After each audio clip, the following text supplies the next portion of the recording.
minha vida estiver nas mãos do Rei, sei que herdeiro do seu reino eu serei. Se o Rei desse reino reina em meu coração, serei fiel na provação. Creio que não demora pra ver meu Rei em glória. Meus pés caminham sempre em sua direção. Minha fidelidade supera as tempestades. Herdeiro eu sou do reino que espera por mim.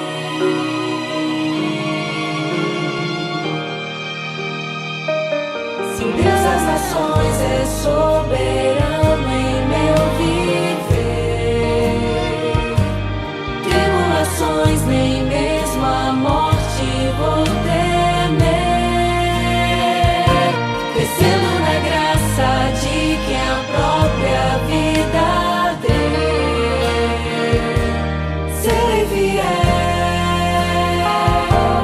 até o fim. Creio que não demora pra ver meu Rei em glória. Meus pés caminham sempre em sua direção. Minha fidelidade supera as tempestades. Herdeiro eu sou do reino que espera por mim. Não importa a circunstância, nem o tempo, nem a distância, que minha vida fale que Ele vive em mim. No palácio ou na fornalha, eu sou salvo por sua graça. Vivo por Ele, porque Ele vive em mim. Creio que não demora pra ver meu Rei em glória. Meus pés caminham sempre em sua direção. Minha fidelidade supera as tempestades. Herdeiro eu sou do reino que espera por mim.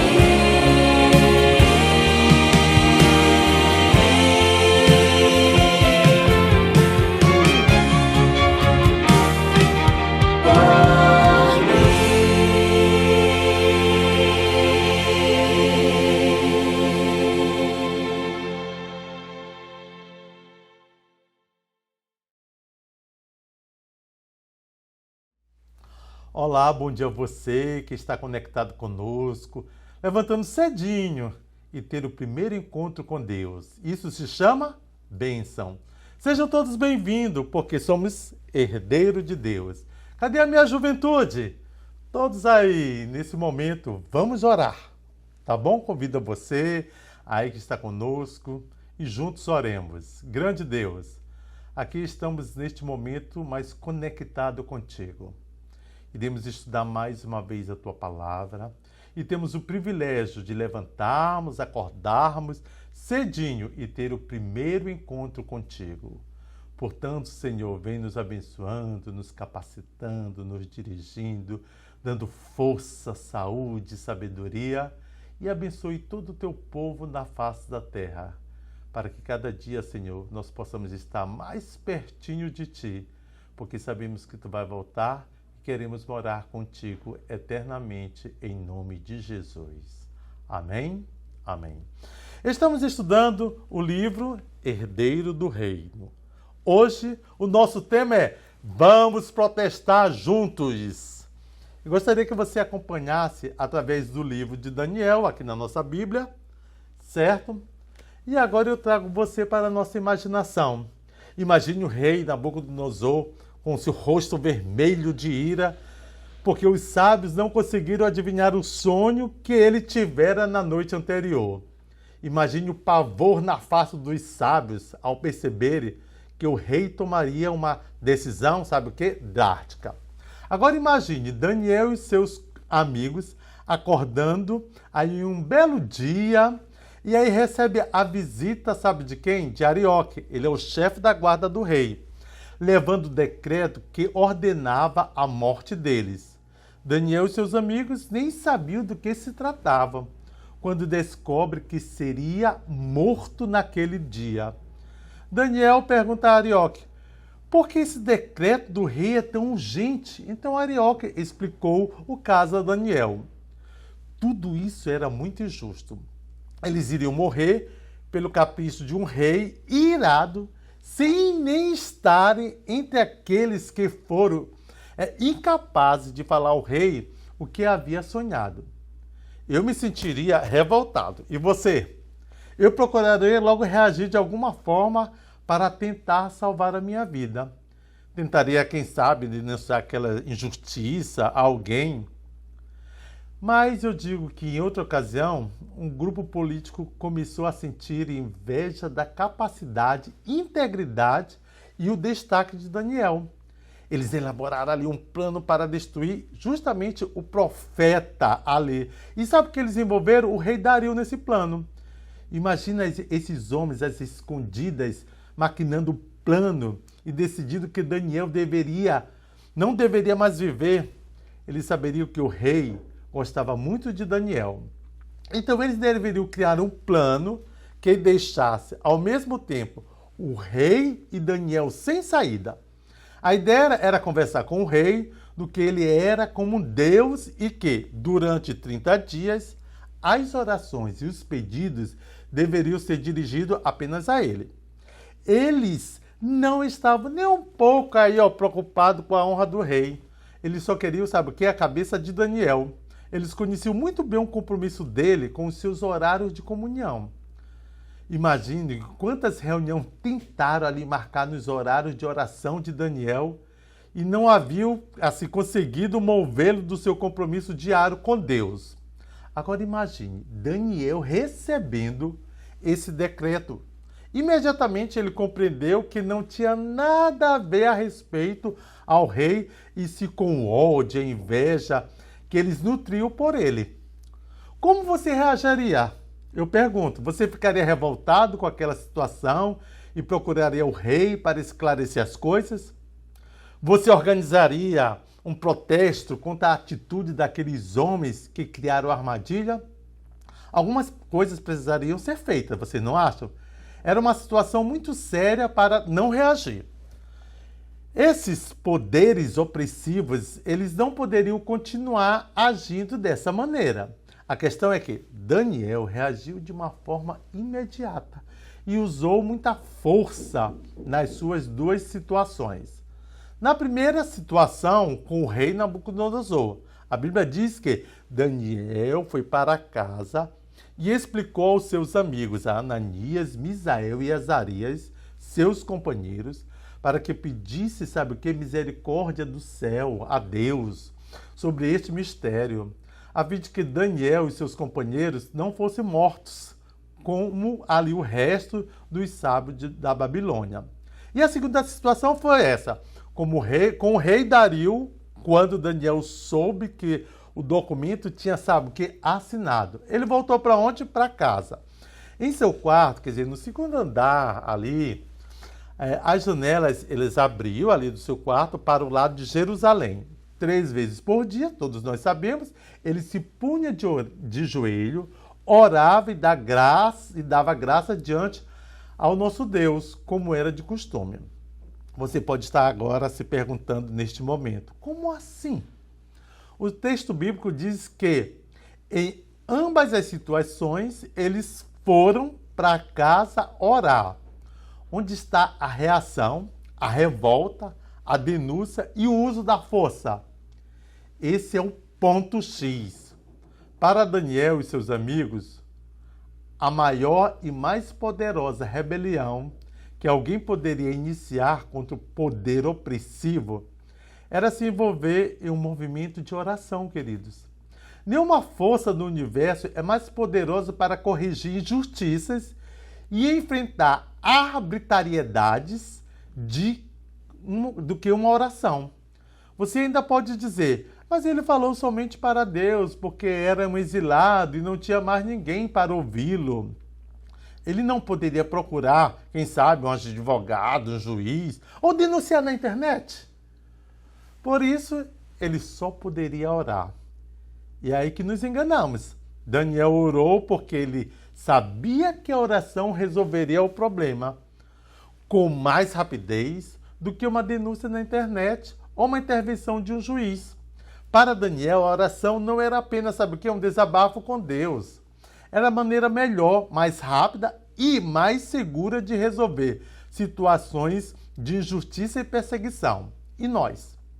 De fato, cremos que por meio da oração, Deus é realmente capaz de resolver o nosso conflito? O que você acha? Me diga aí.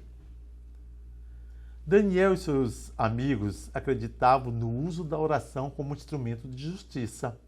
Ao longo do seu livro de Daniel, encontramos 7 orações.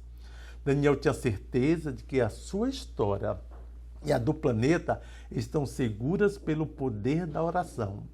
Ellen White fala que Satanás fica enfurecido ao som de uma fervorosa oração, pois ele sabe que logo, logo será exterminado. Agora me permita entrar em um tema delicado, tá bom? Vou entrar aí. Ao longo dos anos, tenho conversado com pessoas que veem erros cometidos por líderes da igreja. Algumas vezes são erros imaginários e outras vezes são erros reais e detestáveis, claro, né? Algumas dessas pessoas me dizem o seguinte: diante disso, o que está acontecendo, eu decidi reagir. Não irei mais assumir funções na igreja, não irei mais devolver os dízimos e as ofertas, irei denunciar a situação na internet e o mais grave de tudo, irei sair da igreja, pois não posso estar em um lugar em que isso acontece. E alguns até chegam a me dizer: eu sei que o Senhor não pode reagir ao que acontece, pois é pastor e trabalha para a igreja. Não sei se você, ao ler aqui este capítulo, está passando por um momento de decepção com algum líder ou algum procedimento eclesiástico com o qual você não concorda. Eu já tive vários momentos assim e por isso quero convidá-lo a iniciar, sabe, que um protesto comigo. Tenho feito esse protesto em vários momentos ao longo do ministério e lhe garanto que isso é mais poderoso e eficaz do que queimar pneus. Expor a igreja e os seus líderes na internet, deixar de usar os dons, deixar de ser fiel nos dízimos e oferta, ou mesmo abandonar a igreja, convidar você a orar e jejuar de maneira regular, insistente por aquilo que não deveria estar acontecendo na igreja.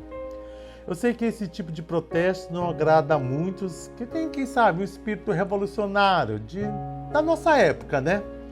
Mas estou convidando apenas aqueles que ainda creem que a oração tem o poder de mudar as coisas.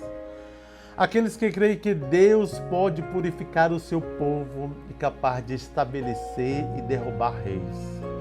Deus pode colocar uma ordem àquilo que não está bem em sua obra. Tentar resolver questões, irmãos, legítimas de maneira ilegítima, isso daí não é o plano de Deus para o seu povo. Quantas injustiças acontecem, né? O Deus de Daniel continua atento. Ele é poderoso e está disposto a nos ouvir. Críticas, ataques, exposições à igreja e dos filhos de Deus nunca foram e nunca serão maneiras de resolver os problemas. Nos dias de Ellen White, quando lá na sede da igreja, na cidade de Battle Creek, um grupo de membros ativos e afastados começou a fazer um movimento de crítica à organização e aos líderes da igreja. Em resposta a isso, ela escreveu algumas das suas duras palavras. Leia comigo, leia com atenção. Em 1865, vi alguns movimentos por sentimentos de inveja.